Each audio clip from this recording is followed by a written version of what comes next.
Okay, Deb, you excited about tilling? I actually am, yes. I am a little excited about that. It's hot out here, folks. It is Labor Day, and we thought it would be a little bit cooler, a little bit more breeze, but it's not. So we're not going to do a whole bunch. I mowed this food plot yesterday where I could. It's wet up there on that end, and you can see all the thatch. I really should let it wait, but we're up here on the property, and Deb needs a little practice on the tractor, and I've got some extra brown top millet seeds. So we're only going to go about halfway down the plot that way, and then over to the top of the hill beyond the tractor that way, kind of in line with that cedar tree. And if you look at that cedar tree closely, you can see Hurricane Ida did a number on it. That tree's been there, well, however old it is, but when I was checking trail cams yesterday, I noticed a big limb was broken on it. So them winds must have been whipping through here. So anyway, I'm gonna give Deb a quick refresher on the tractor controls. She's driven it before, but she doesn't drive it a whole bunch. But as we transition to this country life, she's gonna have to learn how to drive this tractor and be able to do a lot of things on her own. So that's part of what we're doing here today. So Deb, you wanna go ahead and jump on her and we'll go over the controls real quick.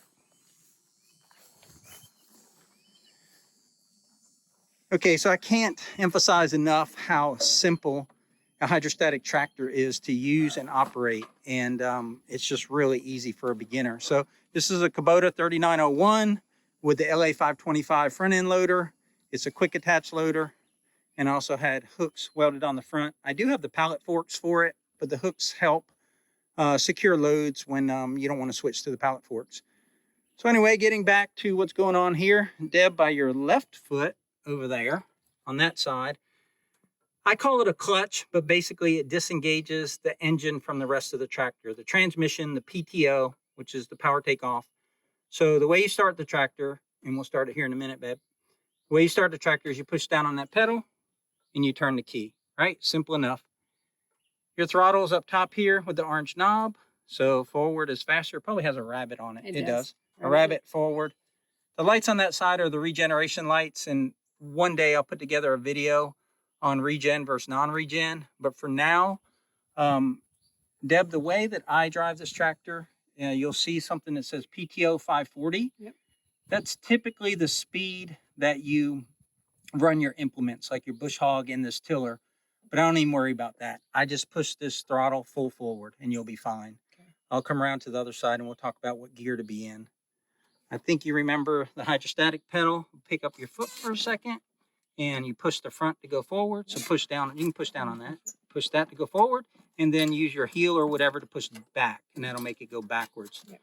So for those of you who aren't familiar with hydrostatic, there's no clutch or anything involved. You're just wide open. You push down on the forward part of the pedal, and then when you let off of it, the tractor stops, and then you mash down on the back end of the pedal to go in reverse. I think I have it in four-wheel drive. It looks like the lever over there, that round T-handle, or that T-handle lever is pulled up. No, up a little bit, babe. Up. That one, yeah, that's pulled up. So that means it's in four-wheel drive. Like I said, you'll run the implement just wide open. Once you get the tractor started, here's your PTO. Here's your PTO switch. So you'll push in your clutch or your left foot, and you'll take this lever and you'll move it forward, because the tractor will not start with that PTO engaged.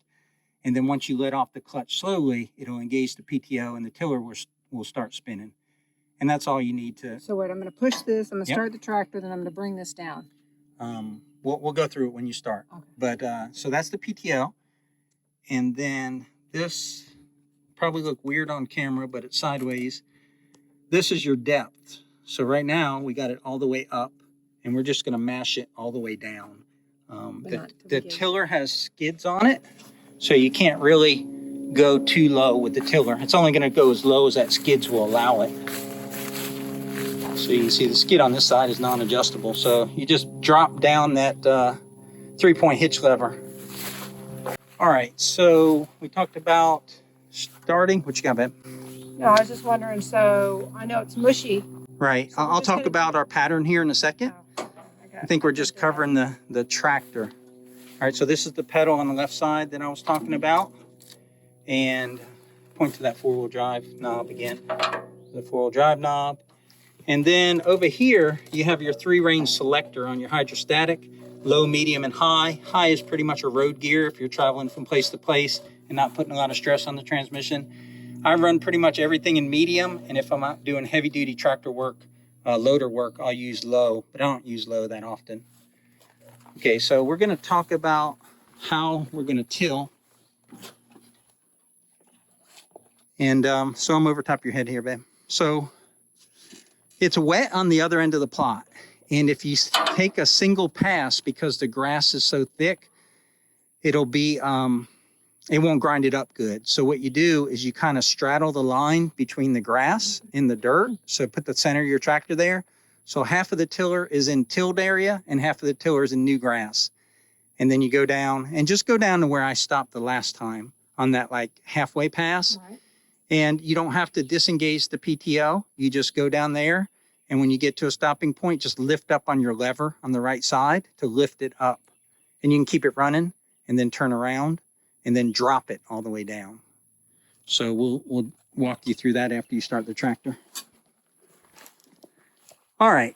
I don't know how well you'll be able to hear me because the tractor's kind of loud. Do you want hearing protection? Oh, you have it. Okay. So I'm sure you'll. But okay. All right. You know what to do? What you got?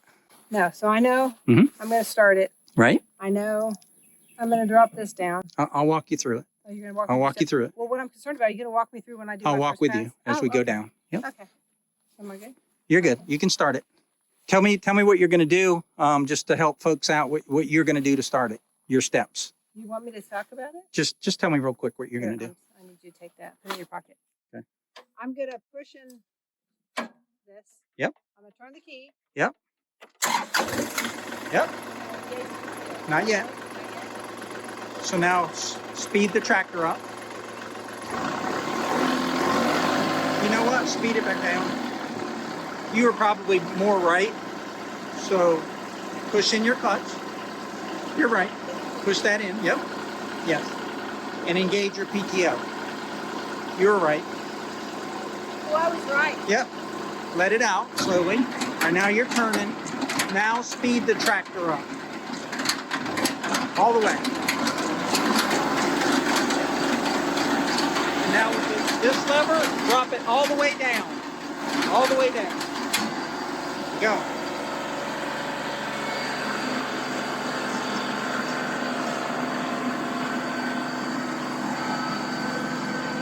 I forgot to tell her to go slow.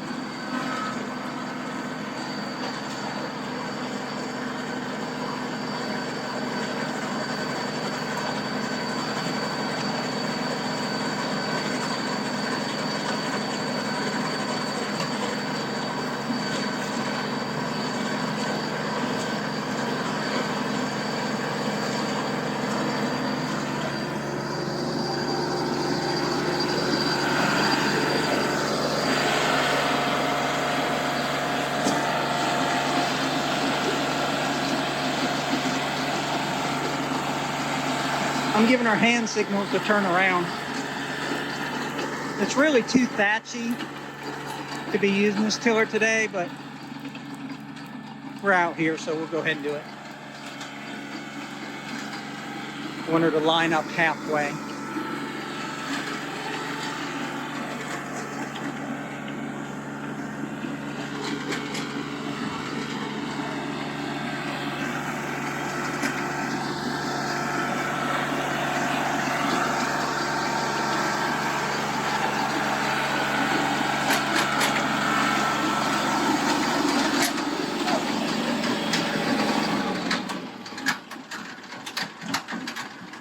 So while you're going, because it's got so much thatch in it, go a little slower. Don't push down on the pedal as much.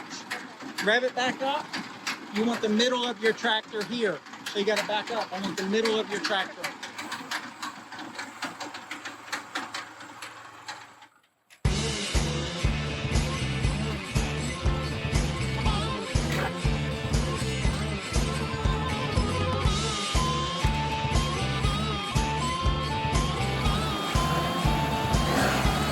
Yep.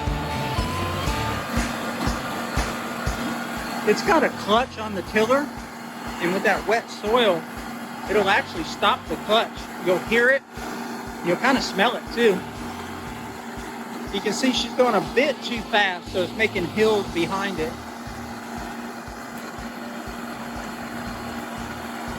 It'll till up better here where it's sandier.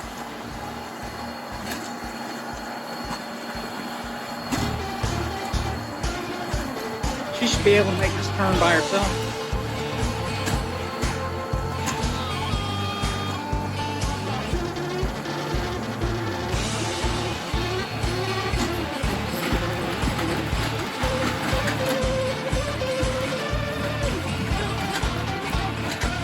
She tried to go forward. Pine tree would have stopped her.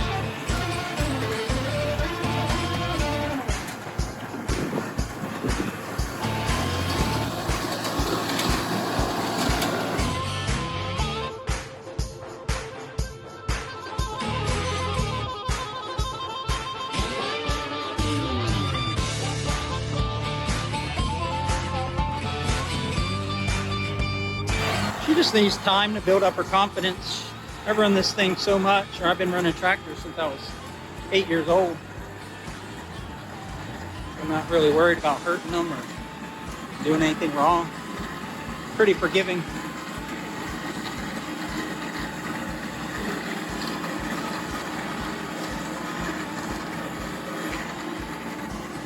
I was hoping the clover would persist through the summer since we had such a wet summer.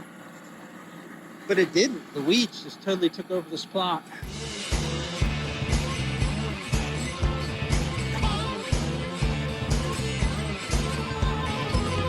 That thing's so bound up with grass. Not chopping. You heard the tractor kind of groan right there because she dropped it without moving, and the tractor wasn't ready for all that. You see all that thatch?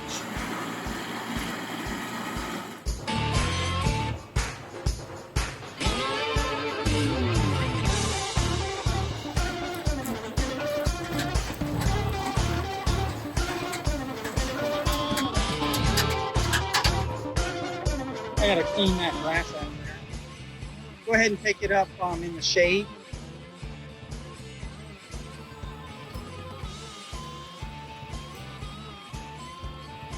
This is just too grassy. I don't want to burn out the bearings, so I don't know if I have the tools here today to cut all that thatch out.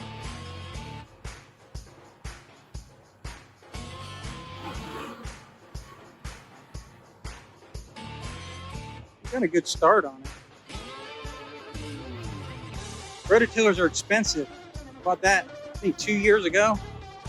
Like $1,750. I think a bearing replacement or bearing seal replacement is like $350. So we gotta stop. We gotta stop.